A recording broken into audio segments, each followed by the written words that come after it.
buenos días con todos. En primer lugar, agradecer al cuerpo médico del INCOR por la invitación a participar de este ciclo de reuniones virtuales.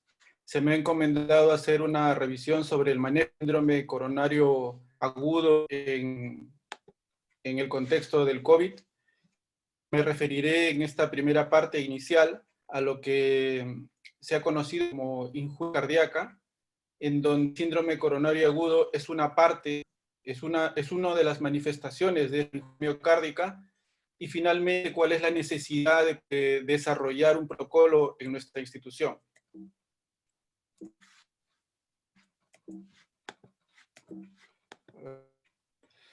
Ok, desde mi punto de vista, se puede considerar que el impacto del COVID en el sistema cardiovascular tiene dos aspectos, un impacto directo y un impacto indirecto. El impacto indirecto se puede considerar desde que comenzó la epidemia. Hay una reducción de la cantidad de procedimientos selectivos como angioplastías y procedimientos estructurales. Pero también porque hay una disminución y un retraso en la atención de los pacientes con síndrome coronario agudo. Y esto se puede deber generalmente a que los pacientes tienen que acudir a la emergencia por el riesgo de infección, pero también porque hay un retraso en el diagnóstico debido a que hoy en día el personal requiere una preparación para poder atender a los pacientes, colocarse el equipo de protección. La realización de la historia clínica tiene algunos otros aspectos que antes no se consideraban de la parte infecciosa, y la realización de exámenes muchas veces son necesarios antes de definir si este paciente es un paciente con síndrome coronario agudo y cuál va a ser su tratamiento.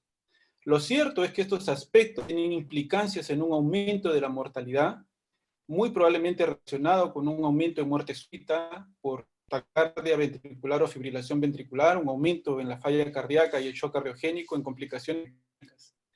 Esto nos lleva a la necesidad de organizar el cuidado de estos pacientes y establecer un protocolo para su atención.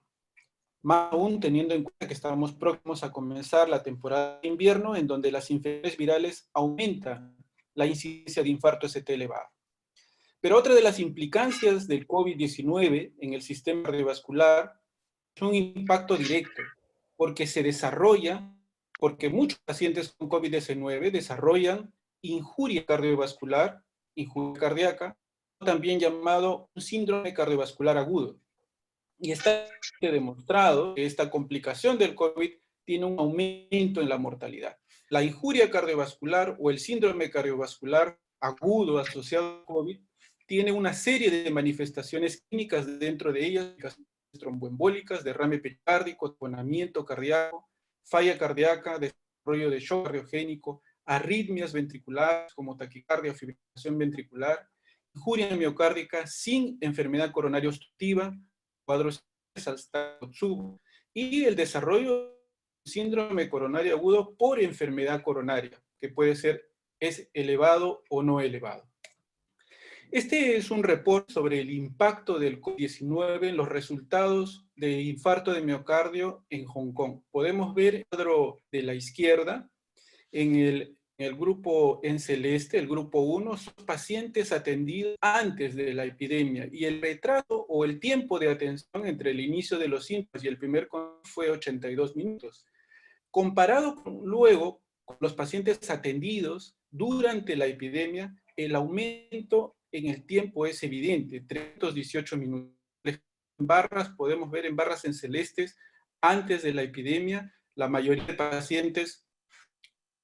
pacientes acuden en la primera o de la primera a la tercera hora, y luego, cuando comienza la epidemia, se puede ver aquí en naranja como el número de pacientes con más de 3 horas aumenta.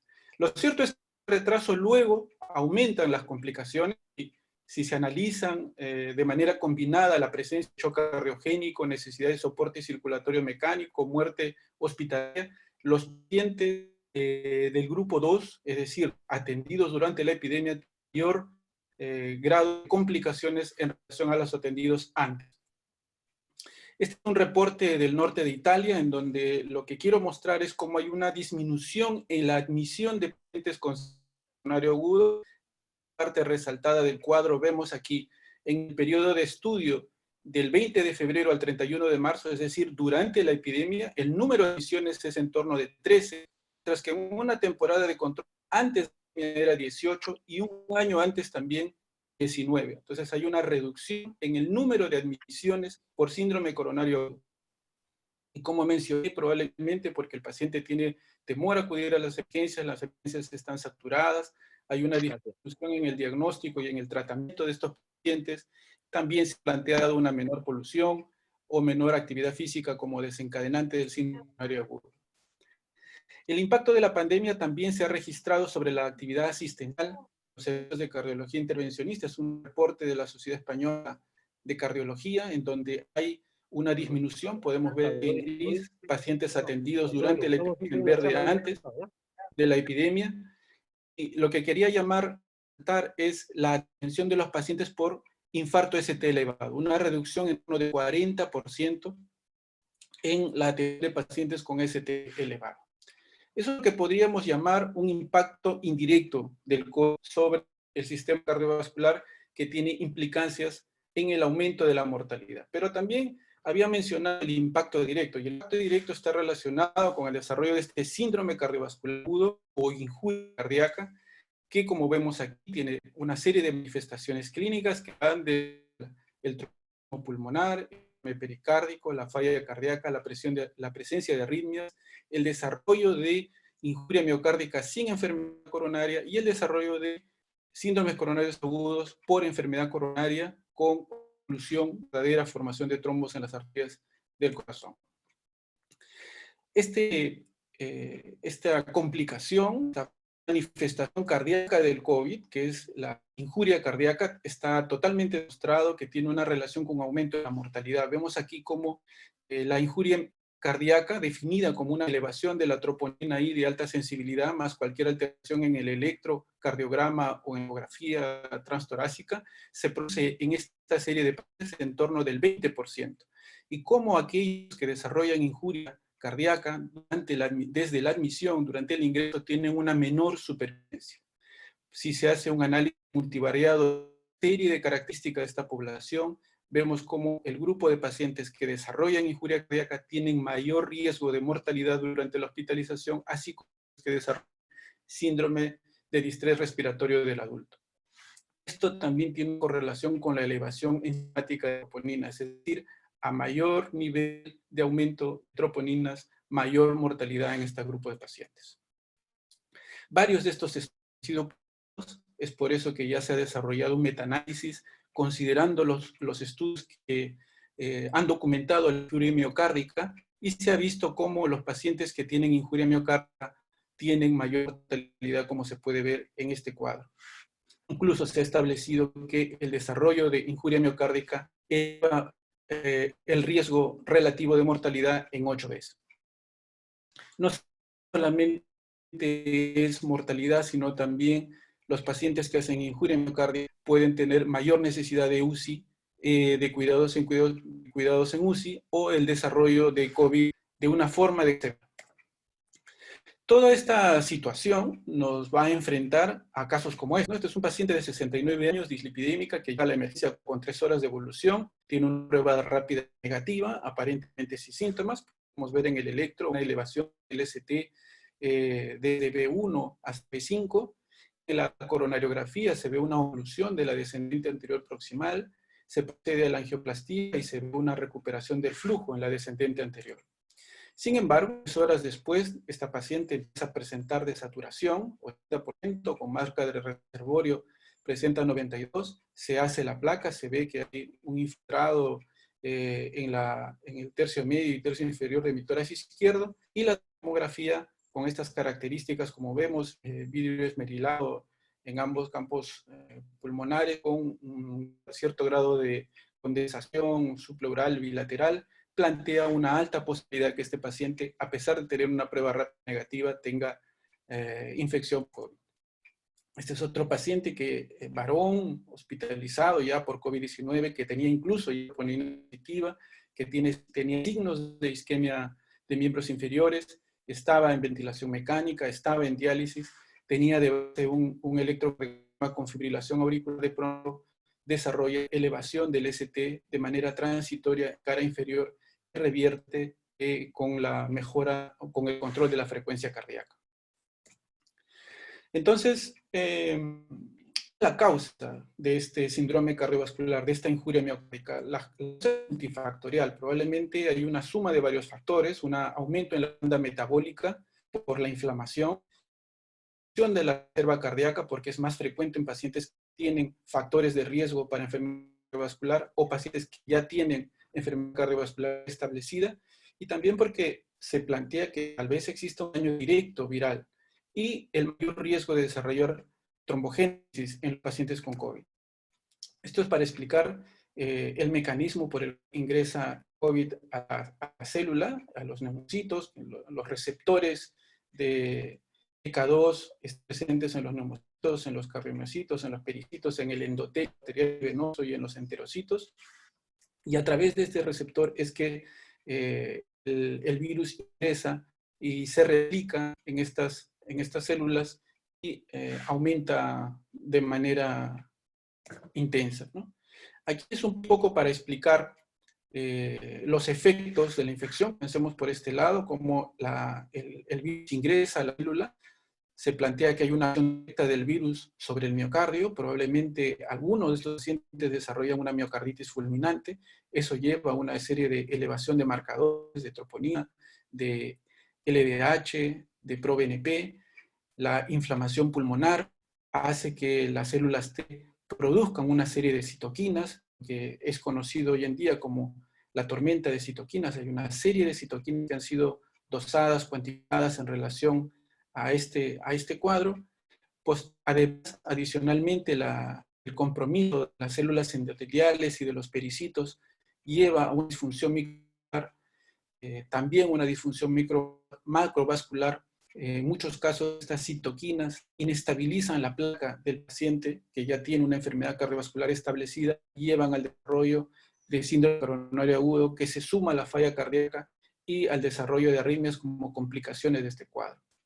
Entonces, lo cierto es que la injuria cardíaca tiene más riesgo que se desarrolle una forma de COVID-0 en pacientes que tienen más de 60 años, en pacientes hipertensos con falla cardíaca previa, con enfermedad arterial coronaria conocida, y tal vez porque hay mayor expresión del receptor de ECA2. También hay isquemia porque hay una respuesta inflamatoria, más enfermedad cardiovascular. Los pacientes con injuria cardíaca hacen una forma de neumonía más severa y hacen más frecuentemente isquemia cardíaca y disfunción del VI. Es probable una respuesta inflamatoria del virus, el daño a los pulmones y al sistema cardiovascular relacionado con este aumento bastante importante de una serie de marcadores inflamatorios como DMD, procalcitonina, proteína C reactiva y ferritina. Aquí es para mostrar básicamente la relación que existe entre las características de los pacientes, los antecedentes de los pacientes y el riesgo de mortalidad. En este estudio de 161 pacientes en Asia, Europa y Estados Unidos, comparó el grupo de pacientes hospitalizados por COVID entre los que sobrevivieron y los que fallecieron. Y como vemos, hay una diferencia significativa, un riesgo mayor de mortalidad en los pacientes con enfermedad coronaria, con falla cardíaca, con arritmia, con antecedentes de taquismo y con antecedentes de EPOC. De tal manera que existen predictores independientes de mortalidad asociados a presencia de enfermedad cardiovascular en los pacientes. Una palabra sobre lo de la tormenta de citoquinas que me pareció importante e interesante mencionar. Este concepto de tormenta de citoquinas ha sido estudiado ya desde el año 2012 a raíz de tratamientos del cáncer. Existe una terapia CAR-T en algunos pacientes con tumores sólidos. Básicamente en lo que consiste es en modificar la del paciente, hacer una colocación de un gen para que ellos desarrollen un receptor y estos ataquen específicamente a determinadas tipos de células cancerígenas. Sin embargo, este tratamiento en algunos pacientes activa una respuesta inmune muy intensa porque se inhiben señales de inmunosupresión y se forman esta tormenta de citoquinas básicamente por interleuquina 6 e interferón gamma y desarrollan estos pacientes un grado de cardiotoxicidad. y esto sucede hasta el 20%, como podemos ver aquí, y se ha establecido incluso que en el seguimiento de estos pacientes, aquellos en elevación de troponinas para evitar, como ven en el cuadro aquí, a un grado 5 de tormenta de citoquinas, el tratamiento con tocilizumab, que es un antagonista de los receptores de citoquinas y que reduce la tormenta de citoquinas. Entonces, este cuadro de tormenta de citoquinas que ya fue escrito desde el 2012 en el tratamiento de los pacientes de cáncer, sirve para explicar un poco lo que sucede en el contexto del COVID, este aumento exagerado de citoquinas y el daño que produce en los órganos y dentro de ellos el sistema cardiovascular. Entonces, lo cierto es que las manifestaciones cardiovasculares del COVID son complejas, son diversas. Es indispensable, por lo tanto, un juicio clínico para la evaluación de estos pacientes y determinar qué es lo que vamos a hacer. Hay que individualizar el caso, porque estamos frente a un paciente con COVID que puede presentar una serie de complicaciones cardiovasculares y puede haber una superposición entre los síntomas, las alteraciones electrocardiográficas, entre la elevación de enzimas. Por lo tanto, debemos establecer un protocolo para poder atender a estos pacientes, ¿no? Recordar que la elevación de troponina se da hasta en 20% de los pacientes con COVID por injuria miocárdica. No se sabe hasta ahora de los que tienen injuria cardíaca cuántos corresponden a infarto tipo 1, a enfermedad coronaria realmente SIDA, con síndrome coronario ST elevado y ST no elevado. Puede haber miocarditis que simulan infarto ST elevado, puede haber, como había dicho, Takotsubo, espasmo coronario, cardiopatía no isquémica, cardiopatía previa, ¿no? Lo ideal es hacer coronariografía o hacer un estudio de diagnóstico coronario en pacientes que tienen un infarto tipo 1. Entonces, esta dificultad que se establece en la evaluación de estos pacientes requiere el establecimiento de un protocolo. ¿Qué estrategias para el síndrome coronario agudo STN elevado? Pues de repente en el paciente que es COVID-19 sospechoso, es necesario tomarnos el tiempo para hacer una evaluación completa y definir si es necesario hacer una estratificación invasiva, ¿no? Y en los casos que son positivos, dependiendo del riesgo, bajo riesgo, riesgo intermedio, de repente una estrategia conservadora o una prueba no invasiva es una cosa que tendré que determinar, que cada vez vamos a atender más pacientes con COVID. Si el paciente es de alto riesgo, de repente una estrategia invasiva en torno a 24 horas, reevaluar si se estabiliza con tratamiento médico o no. Lo cierto es que probablemente los pacientes que se tienen muy alto riesgo con inestabilidad hemodinámica, angina recurrente o arritmias, con complicaciones mecánicas, falla cardíaca aguda o cambios dinámicos del ST, y requiere una estrategia invasiva, pero siempre teniendo en cuenta el beneficio clínico versus el riesgo de infección. Es decir, frente a qué paciente con COVID estamos, en qué fase de la enfermedad estamos. Si es un paciente con una enfermedad crítica o en estadio 3, es a pesar que haga un ST elevado de muy alto riesgo, se va a hacer un estudio de cardiografía invasiva a estos pacientes. Eso es lo que hay que hacer también y protocolizar. En los casos COVID positivos, después de la coronografía, se establecerá si va a ser tratamiento quirúrgico percutáneo. El jefe de servicio de cirugía me comenta que ya tienen un protocolo para hacer cirugía a pacientes COVID positivo que requieren revascularización coronaria. Si es revascularización percutánea, y hacer completo para reducir la hospitalaria y un nuevo procedimiento. En el caso de si el paciente tiene un ST elevado, esto tenemos que, de acuerdo a nuestra realidad, a nuestra disponibilidad de insumos, los centros con hemodinámica, la indicación es hacer angiografía primaria, porque esto reduce la mortalidad, el reinfarto, el DBC y la estancia hospitalaria. En los centros sin hemodinámica tendrán que establecer solo en función del tiempo de traslado. Se dice hoy en día que hay que agregarle 60 minutos al retraso, que es el tiempo que va a demorar por esta evaluación adicional o el retraso en atención de estos pacientes. El tratamiento tiene que ser seguro para disminuir el riesgo de infección. Nuevamente, en estos pacientes que tienen infarto ST elevado, hacer la evaluación del beneficio clínico versus el riesgo de infección, considerando en qué etapa de la enfermedad están, si es una enfermedad crítica o estadio 3 o no. Las lesiones no culpables después del COVID, a menos que haya una estenosis crítica. Ventriculografía podría hacerse para reducir la necesidad de un ecocardio. Y en centros con hemodinámica, lo cierto es que se recomienda que no se cierren las salas porque va a existir la necesidad de realizar cateterismo a alguno de los pacientes. Fibrinolisis en centros sin hemodinámica sí se puede realizar en 30 minutos. Si el tiempo de traslado es más de 120 minutos, nosotros tenemos que establecer de los centros que refieren pacientes deberían hacer fibrinolisis en los pacientes con COVID positivo y en cuáles no. Nuevamente, la valoración del beneficio clínico versus el riesgo de infección, angioplastía de rescate si no hay criterios de reperfusión, y si hay criterios de reperfusión, de repente completar la estrategia invasiva o el estudio más la revascularización una vez que pase la enfermedad del COVID. Solo estoy terminando, para comentar que en el caso de la angioplastia primaria, un aspecto importante con la antiagregación, hay un mayor componente inflamatorio y trombótico. Deberíamos usar anticoagulante por el riesgo de infección, es algo que no está claro. Lo cierto es que hay que recordar que hay una serie de interacciones medicamentosas entre fármacos que se utilizan para el COVID y los antiagregantes. Nosotros en nuestra guía hemos puesto en el escenario 2, en aquellos pacientes clínicamente no severos, sin marcadores de mal pronóstico, planteamos la posibilidad de administrar lopinavir y ritonavir.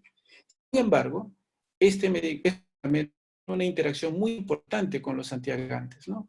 En el caso de ticagrelol aumenta su concentración, en el caso de clopidogrel disminuye su concentración. Y en pacientes que utilizan lopinavir, ritonavir, se recomienda usar prasugrel, pero en nuestra realidad no tenemos prasugrel. Por lo tanto, de repente, si vas a recibir pacientes con COVID, lopinavir, ritonavir, una alternativa de tratamiento a todos, de repente no sería la mejor opción porque si estos pacientes hacen un cuadro coronario que requiera angioplastia, vamos a vernos en un problema para la antiagregación. Esto solamente para mencionar lo que había comentado de las interacciones, como lopinavir, ritonavir en la parte superior del cuadro, hay un aumento de la concentración de coagulantes, ¿no? Hay un aumento de la concentración de ticagrelol y una disminución de clopidogrel. Creo que esta es una de las interacciones más importantes a tomar en cuenta. ¿Qué vamos a hacer con los pacientes en shock cardiogénico y recuperado? Hay muchos artículos y las guías discuten bastante este tema, ¿no? Porque la intubación, la aspiración, la reanimación cardiopulmonar son situaciones que movilizan muchos aerosoles e incrementa el riesgo de contagio y obliga a la necesidad de usar kit 3, lo que nosotros llamamos kit 3, que es el kit con mameluco, el que ofrece mayor protección. En los recuperados de paro cardiorrespiratorio, como los ATR, solamente ese IST elevado persistente, con alteración de la contractilidad van a ir a coronografía, aquellos que tienen estabilidad hemodinámica, shock cardiogénico, si estos pacientes es COVID positivo y shock cardiogénico, ¿cómo vamos a hacer? Van a ir a coronografía, solo vamos a revascularizar el vaso culpable, muy probablemente, la intubación va a ser antes de llegar a sala de hemodinámica, va a plantear el ECMO como una posibilidad en estos pacientes. Me parece que hay una revisión sobre ese tema dentro de las presentaciones, allí se discutirá, pero todas estas cosas creo que son tenidos importantes de tener en cuenta. Entonces, el impacto directo del COVID en el sistema cardiovascular, dada toda esta amplia variedad de situaciones a que nos enfrentamos, situaciones nuevas, nos obligan a tener un protocolo, ¿no? Porque el protocolo va a permitir manejar mejor a estos pacientes, ¿no? Tal vez sea necesario hoy en día, previa a la transferencia de un paciente, tener una teleconferencia, una reunión virtual con el médico que va a transferir al paciente. No sé si eso es posible, pero nos lo podemos plantear. Hay que gestionar los tiempos de traslado, plantear las indicaciones de cateterismo, entender que el protocolo tiene que ser flexible, sencillo, adaptado a nuestras necesidades. El objetivo de reducir la exposición para prevenir los contagios del personal de salud, que nos permita hacer un registro de los resultados de la atención a los pacientes y los registros de los contagios, ¿no? Y que nos permita mantener nuestra oferta de servicios a los pacientes que son negativos, optimizando nuestros recursos materiales y humanos. Este es un flujograma propuesto. Aquí lo que quería resaltar es la función importantísima del área de triaje, lo que viene a ser la UCA para nosotros, ¿no? Esta forma en la que van a evaluar a los pacientes, de acuerdo a nuestra disposición ¿qué tenemos nosotros? Nosotros tenemos la evaluación clínica del médico, la prueba rápida, análisis, radiografía y tal vez tomografía. Con esas armas, con esos recursos, vamos a establecer si el paciente es positivo o negativo o si tiene una sospecha clínica importante, significativa, ¿no?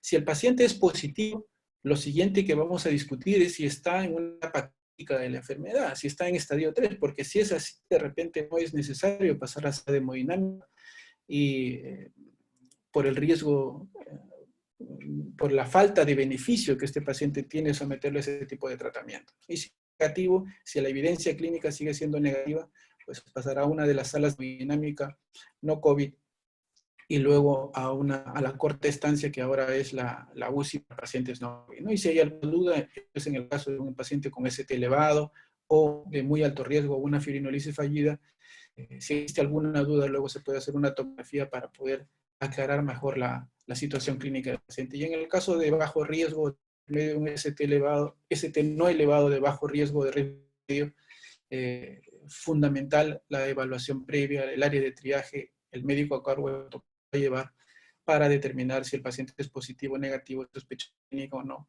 Y eso va a permitir que hemodinámica o las áreas subsiguientes tomen los cuidados del caso, ¿no? El paciente no se puede evaluar el riesgo de infección o no en hemodinámica. Eso tiene que quedar establecido desde que llega al centro, ¿no? Esto es una propuesta, seguro Francisco lo va a detallar con más, se va a expandir en esto, en este tema. Este es solamente una propuesta, una revisión acerca de cómo podría ser el flujo de los pacientes. Bueno, eso tenía que comentar. Muchas gracias. Muchas gracias, César. Bastante completa, clara tu presentación, excelente. Sabemos que nuestro instituto está recibiendo la información a nivel nacional del Ministerio de Salud sobre el manejo del COVID, pero sin embargo este protocolo es un protocolo bastante general en base a la poca evidencia que hay. Hay muchos estudios observacionales, muchas publicaciones, cientos de miles de publicaciones, pero sin embargo los ensayos clínicos randomizados todavía están en camino. No hay una vacuna, por lo tanto tenemos que enfrentar el problema con las herramientas que tenemos.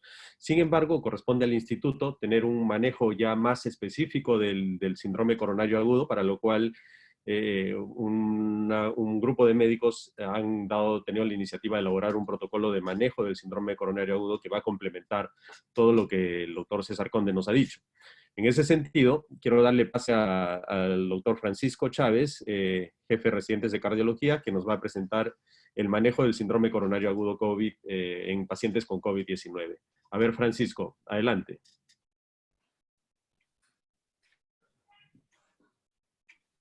Sí, un momento. Lo que pasa es que no puedo compartir la presentación aún porque me sale que está la presentación del doctor Conde. Y ahora sí.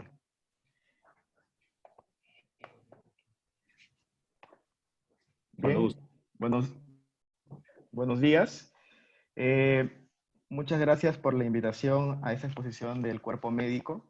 En esta ocasión voy a hablar sobre síndrome coronario agudo, infarto de miocardio en tiempo de COVID-19 y lo que venimos haciendo en nuestro instituto.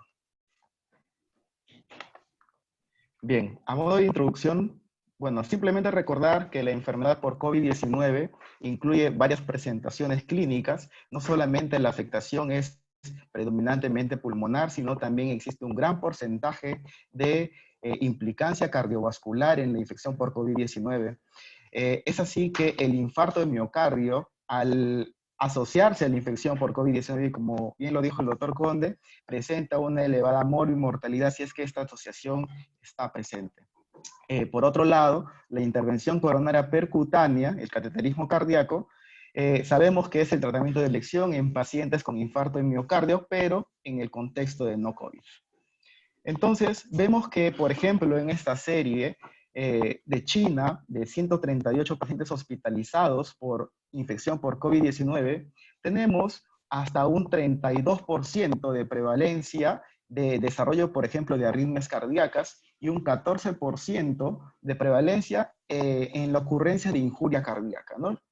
Es así que el compromiso cardíaco está básicamente determinado por esas tres características, ¿no? Una infección vascular directa, lo cual genera una inflamación sistémica. A su vez, hay un estado de hipercoagulabilidad y estimulación simpática, y también producto del síndrome de distrés respiratorio agudo, el desarrollo de hipoxia.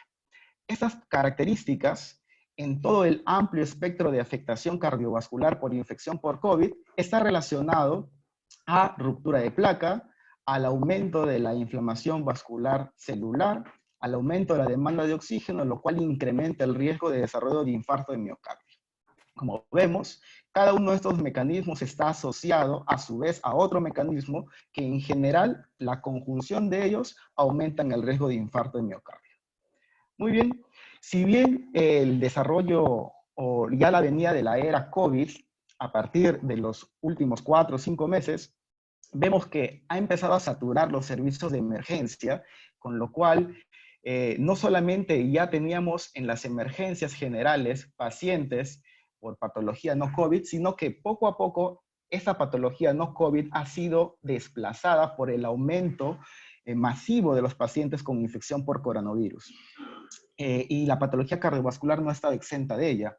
Es por esto, por ejemplo, en este reporte de TAN y colaboradores, en donde se ve el impacto de la infección por COVID-19 en lo que es los tiempos de demora del manejo del infarto ST elevado, vemos que, por ejemplo, en la era en donde no había COVID, vemos unos tiempos de primer contacto médico, de tiempo puerta a dispositivo o tiempo de arribo al laboratorio de cateterismo hasta el implante del dispositivo, significativamente menores respecto a este pequeño periodo de tiempo de a partir de enero de 2020, en donde los tiempos, tanto primer contacto médico, puerta a dispositivo o llegada al laboratorio de cateterismo hasta el implante de dispositivo, han estado significativamente más elevados respecto a estos previos. Y no solamente en el periodo diurno, que es la segunda columna, sino también en el periodo de la noche, ¿no? Después de las 8 de la noche, es decir, un horario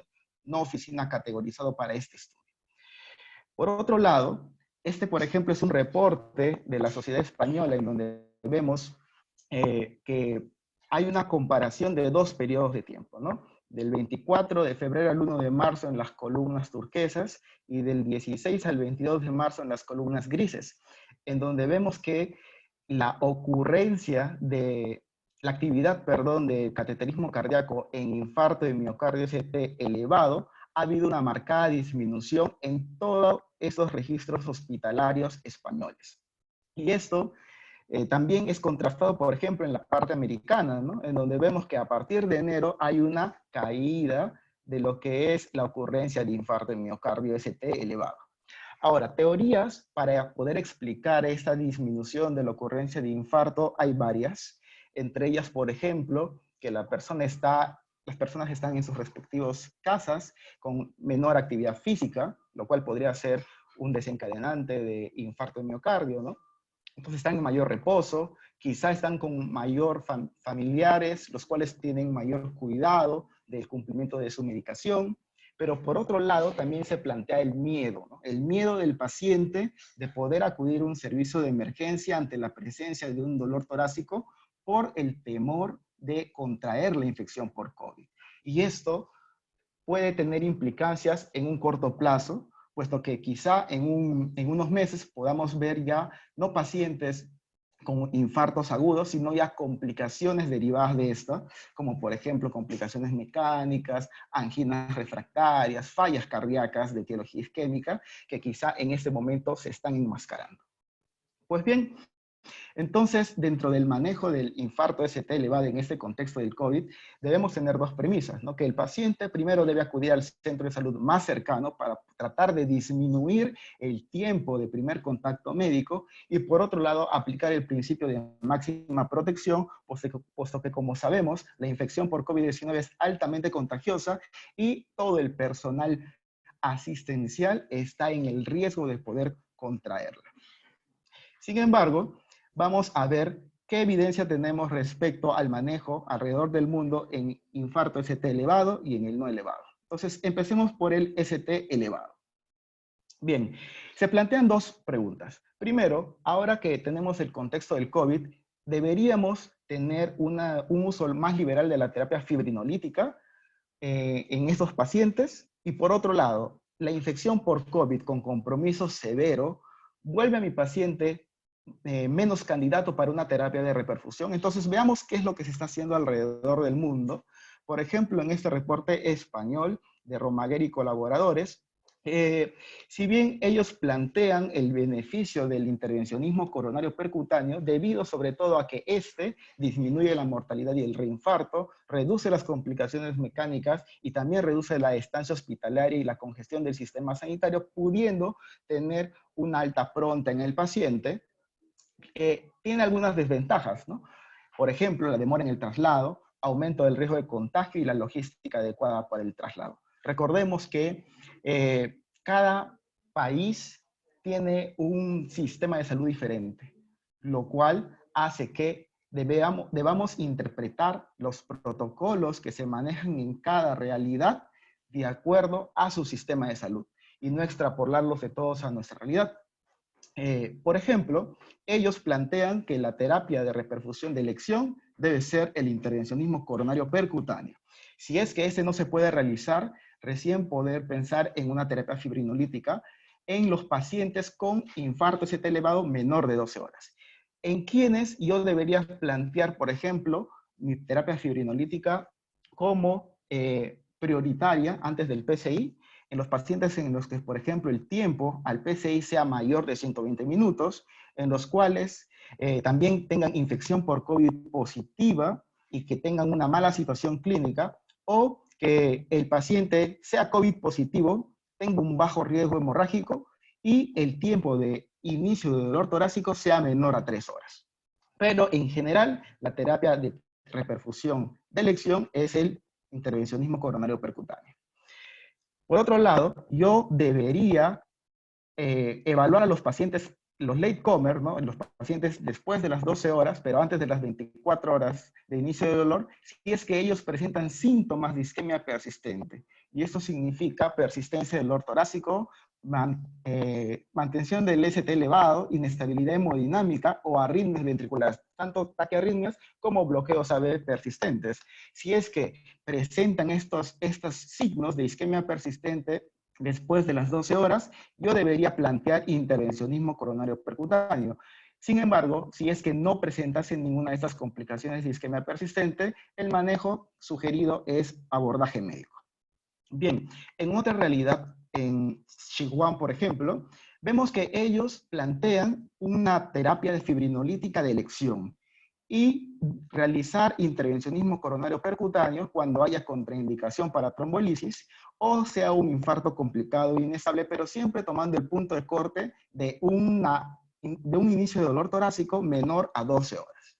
Entonces, lo interesante en ellos, por ejemplo, es que no solamente toman en cuenta el inicio del dolor torácico y si mi paciente es ST elevado o no, sino que también hacen un análisis respecto a la presencia o no de neumonía severa por COVID-19. Entonces vemos que plantean 4 escenarios. El primer escenario está considerado en los pacientes que no tienen inestabilidad hemodinámica y tampoco tienen neumonía severa. Y además el tiempo de evolución del infarto es menor de 12 horas. En esos pacientes la indicación considerada es trombolisis. Si es que no tienen contraindicación para trombolisis, debería realizarse ella y de ser exitosa, esta debería plantearse continuar el tratamiento para COVID en un área de aislamiento. Caso contrario, plantear el PCI electivo, pero posterior a la recuperación y o descarte del COVID-19. El segundo escenario es para pacientes que tampoco están inestables, tampoco tienen neumonía severa, pero tienen un tiempo de evolución mayor de 12 horas. En este caso, debería también plantearse el PCI de acuerdo a la evolución del paciente. Si es que tiene algunos predictores de isquemia persistente, en ese momento debería yo plantear el PCI. Vayamos a los otros 2 escenarios, en donde sí hay inestabilidad hemodinámica. Si existe inestabilidad hemodinámica, yo debería buscar o plantear al menos una hipótesis de cuál es la explicación de esta inestabilidad. Si la inestabilidad hemodinámica se explica por una neumonía severa, estamos en el escenario 3, en donde el manejo planteado es un manejo conservador. Y plantear posteriormente un intervencionismo coronario electivo posterior a la recuperación de la infección por COVID. Y el escenario 4 es donde la inestabilidad hemodinámica no se explica por una neumonía severa. Entonces, ahí podríamos pensar en que esta inestabilidad sí está siendo explicada por un cuadro cardíaco, es decir, por el infarto, que constituiría el escenario 4. En ese escenario deberíamos valorar el riesgo versus el beneficio del intervencionismo coronario percutáneo, y si ese beneficio supera el riesgo, plantear el intervencionismo en un área de aislamiento. Pero si hay mayor riesgo que beneficio, y este riesgo no solamente involucra al riesgo del paciente, sino al riesgo de contaminación al personal, debería mantener el tratamiento del COVID en un área de aislamiento. Es decir, una estrategia conservadora. Por otro lado, por ejemplo, en Pekín, lo que se plantea es también un tiempo de inicio de síntomas menor a 12 horas, ¿no? La elección en este caso es trombolisis. Si es que no hay contraindicación para trombolisis, debería yo realizar este procedimiento y de ser exitosa esta trombolisis, pasar al manejo de la infección por COVID. En el caso de que esa trombólisis no sea exitosa, plantear el manejo médico, pero también valorar el riesgo, del riesgo potencial de esta infección por COVID al nosotros plantear una estrategia invasiva, por ejemplo. Para el otro lado del mundo, vemos que, por ejemplo, en la publicación de Circulation, por Daniels y colaboradores, ante la ocurrencia de un infarto ST elevado, se plantean si es que este es COVID positivo o no. Si es COVID negativo, debería procederse a una estrategia invasiva primaria. En cambio, plantean unos predictores de riesgo cardiovascular en los pacientes con COVID positivo. Esos son la localización del infarto, sobre todo de cara anterior, que el paciente desarrolle hipotensión, el Kili-Kimal mayor de 2, la presencia de shock cardiogénico, arritmias, o que estos tengan un tiempo de isquemia mayor de 12 horas. Debe ser considerado el paciente de alto riesgo, debería ir a una estrategia invasiva o una estrategia de PCI de rescate en los casos de fibrinólisis fallida. Y en los casos en los que no haya ninguna de estas características, es decir, el paciente sea considerado de bajo riesgo, debería plantearse la estrategia de fibrinólisis.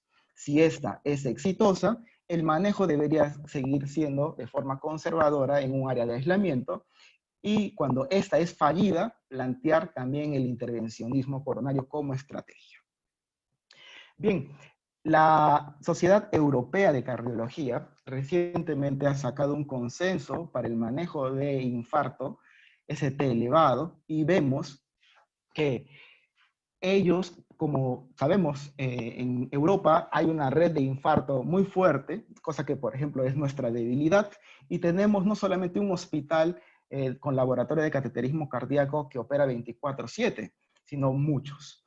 Entonces, lo que ellos plantean como estrategia es la realización del PCI primario, siempre y cuando se pueda realizar, es decir, considerando los tiempos de demora, y son ellos los que plantean ese tiempo extra de 60 minutos de adicionar al tiempo de demora habitual, esperado, ¿no? Para poder plantear la estrategia invasiva. Como segunda opción plantean la fibrinólisis, pero resaltar que debido a la red de infarto que ellos manejan, la estrategia de elección para ellos es PCI primaria.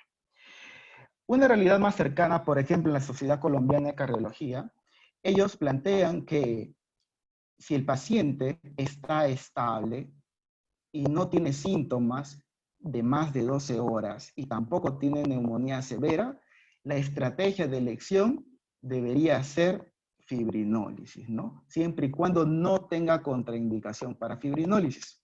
Pero si es que sí la tiene, plantear PCI primaria. En el caso en el que no haya reperfusión por fibrinólisis, también deberíamos valorar el riesgo versus el beneficio de plantear una estrategia invasiva, ¿no? Esto en los pacientes estables, en los que haya una sospecha, o sea, un caso confirmado por neumonía por COVID-19. En los casos en donde haya una probabilidad muy baja de infección por COVID-19 y los síntomas no sean mayores de 12 horas, también se plantea la fibrinólisis como primera opción si es que no hay contraindicación para ella. Y el PCI primario en los casos en donde sí haya contraindicación para fibrinólisis, ¿no? Teniendo en cuenta los beneficios que este PCI primario pueda proporcionar al paciente y también el riesgo de infección del personal. El SIAC también ha propuesto, ¿no?, su posición en donde plantean que si hay disponibilidad de intervencionismo coronario, realizarlo. A su vez, en esta última publicación del JAC, en donde es un consenso del SCAI, del ACC y del Colegio Americano de Emergencias, plantean como primera opción el PCI primario. Bien, ¿qué tenemos sobre ST no elevado? Realmente debemos valorar en los infartos o SICAs ST no elevados la distinción entre si realmente es un síndrome coronario agudo versus una miocarditis. Mucho va a depender del juicio clínico del médico quien está considerando a este paciente, y se debería considerar estrategia invasiva en pacientes de alto riesgo que tengan síntomas de isquemia persistente. Es así que Romaguer y colaboradores, el grupo español, plantea que en los pacientes con ST no elevado, con troponina alta o alto riesgo, que ellos son inestabilidad hemodinámica o clínica o eléctrica, angina refractaria o cambios dinámicos persistentes, se debería plantear el ingreso a cateterismo cardíaco, mientras que en el resto de pacientes que no cumplen estos criterios debería mantenerse una estrategia conservadora. Por el otro lado, en China, Sen y colaboradores también plantean algo similar. En los pacientes con inestabilidad hemodinámica, plantear el intervencionismo coronario percutáneo siempre en un área de aislamiento, versus los pacientes que no tienen inestabilidad hemodinámica, y es más, debería plantearse un manejo conservador, ¿no?, salvo que sean pacientes de alto o muy alto riesgo. La Sociedad Colombiana plantea algo similar, en donde a los pacientes sin elevación del ST y que el paciente tenga una prueba de SARS-CoV-2 negativa, plantear el ICP temprano para poder definir bien el cuadro clínico de ese paciente. En el caso en el que el paciente sea COVID positivo, el manejo debe ser médico en un cuarto de aislamiento y realizar el intervencionismo una vez se recupere la neumonía por COVID, ¿no? Pero en el lado de inestabilidad hemodinámica, deberíamos plantear el intervencionismo coronario percutáneo con todas las medidas de protección y aislamiento requeridas tanto para el personal como para el paciente. El SIAC plantea algo similar, en donde los pacientes deberían ir a tratamiento médico siempre y cuando tengan una buena evolución y plantear el intervencionismo para los casos complicados. La Sociedad Europea plantea el intervencionismo para los pacientes de muy alto riesgo y alto riesgo, los de muy alto riesgo de forma inmediata y los de alto riesgo en hospitales COVID, en donde pueda haber la diferenciación de salas de hemodinámica para pacientes infectados y no. Para los de riesgo intermedio y bajo riesgo, plantear evaluación no invasiva. Es así que cuando se inició la pandemia en nuestro país, se realizó una propuesta liderada por el Servicio de Cardiología Clínica a través del doctor René Rodríguez, mi persona, y el residente Luis Murillo, en donde se realizó un protocolo para el manejo del infarto agudo de miocardio en pacientes con sospecha, probabilidad o diagnóstico por infección por este nuevo coronavirus. Recordemos que dado el periodo de pandemia en el que nos encontramos, todos los pacientes son considerados sospechosos, por lo cual debemos tener las medidas de protección necesarias y los elementos de protección personal requeridos según el ambiente en donde nos encontremos. Bien, este es el algoritmo de manejo básicamente para la aceptación del paciente, ¿no? Se ha tomado en consideración el punto de corte de 12 horas, que es lo que la mayoría de sociedades y publicaciones y protocolos plantean, y vemos que en los pacientes con evolución de menor de 12 horas, la estrategia propuesta de elección es la fibrinólisis. Fibrinólisis que, si esta es exitosa, debería, según nuestro protocolo, mantenerse en un área de aislamiento en su hospital de origen, y si no es exitosa, coordinar la transferencia a INCOR. Por otro lado, en los pacientes con evolución mayor de 12 horas y que tengan complicaciones o signos de isquemia persistente, estos también deberían ser transferidos a nuestro instituto, recibidos en la unidad de cuidados cardíacos agudos. Obviamente, en este ambiente, todo el personal tiene que tener los equipos de protección personal, la mascarilla como medio de evitar el contagio, y posteriormente hacer la transferencia al área de hemodinámica para el intervencionismo coronario percutáneo. Hay que tener en cuenta que durante la evaluación en la unidad de cuidados cardíacos agudos, se debe tener en consideración el mínimo personal indispensable para el manejo del paciente, puesto que el recurso humano en este contexto de pandemia es muy valioso y debemos también cuidar la logística, es decir, los equipos de protección personal requeridos para posteriores intervenciones, ¿no? Lo que se está haciendo en nuestro instituto es que a nivel de la UCA, todos los pacientes que ingresan se les realiza prueba rápida para COVID-19. Si bien la prueba rápida tiene un margen de error amplio, pero nos sirve como screening para poder diferenciar entre si este paciente tiene como sintomatología positiva o no, pero recordemos que todos son considerados sospechosos. De acuerdo a que nuestra prueba rápida salga positiva o no, es que nosotros comunicamos al servicio de hemodinámica para tomar las previsiones del caso, y esto es un área, una sala de cateterismo exclusiva para pacientes con COVID, la selección del kit 3 para todo el personal que tenga en contacto con el paciente, y la posterior derivación a un área de aislamiento, finalizado el cateterismo cardíaco. Bien, ¿por qué se eligió la fibrinólisis como terapia de elección en estos pacientes? Porque la fibrinólisis es segura, es eficaz, nos va a permitir la disminución de los retrasos del sistema en el cual nos encontramos, los recursos disponibles, puesto que, como sabemos, nosotros somos el único hospital con intervencionismo coronario 24 horas del día, 7 días a la semana, y el resto de hospitales no. Entonces, el fibrinolítico es algo más accesible al resto de hospitales, y a su vez la disminución del riesgo de infección por parte del personal de salud, puesto que hay menor personal expuesto a los pacientes con COVID-19. Recordemos a su vez que el STRING nos decía que los pacientes con infarto, con 3 horas de evolución, y que no pudieron, con menos de 3 horas de evolución, y que no pudieron ir a una estrategia de PCI, es beneficioso realizar la fibrinólisis tanto como realizar el cateterismo cardíaco, y que no hubo diferencias en la ocurrencia de mortalidad por todas las causas, de infarto, shock y falla cardíaca a los 30 días posteriores, si se comparaban ambos grupos de intervencionismo versus los que iban a fibrinólisis.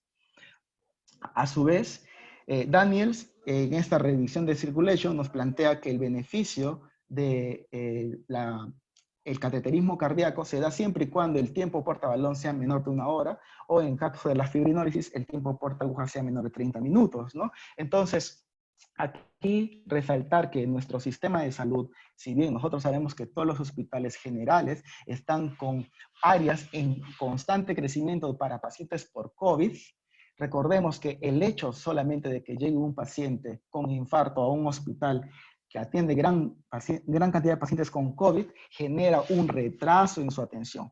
Tanto un retraso en el primer contacto médico, como un retraso en el inicio de la terapia de reperfusión, en el traslado del paciente a un centro con intervencionismo coronario percutáneo. Y es así que en esta revisión, por ejemplo, se plantea esta cuestión, ¿no?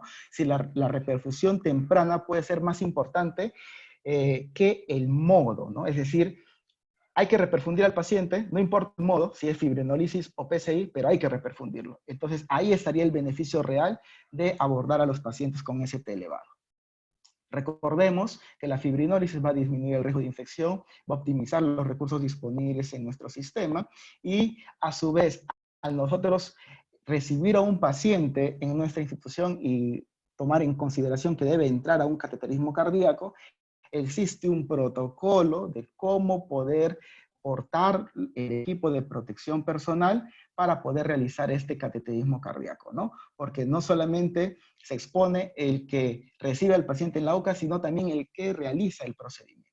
Y ello incluye el lavado de manos, el usar el delantal de plomo, que también tiene sus especificaciones, ¿no? El doble guante, la mascarilla, el mandilón. En general, lo que hacemos es para pacientes sospechosos con infección o prueba rápida negativa, usamos el kit 2. Y para pacientes en los cuales sí hay la infección certera, con prueba rápida positiva inclusive, debería usarse el kit 3.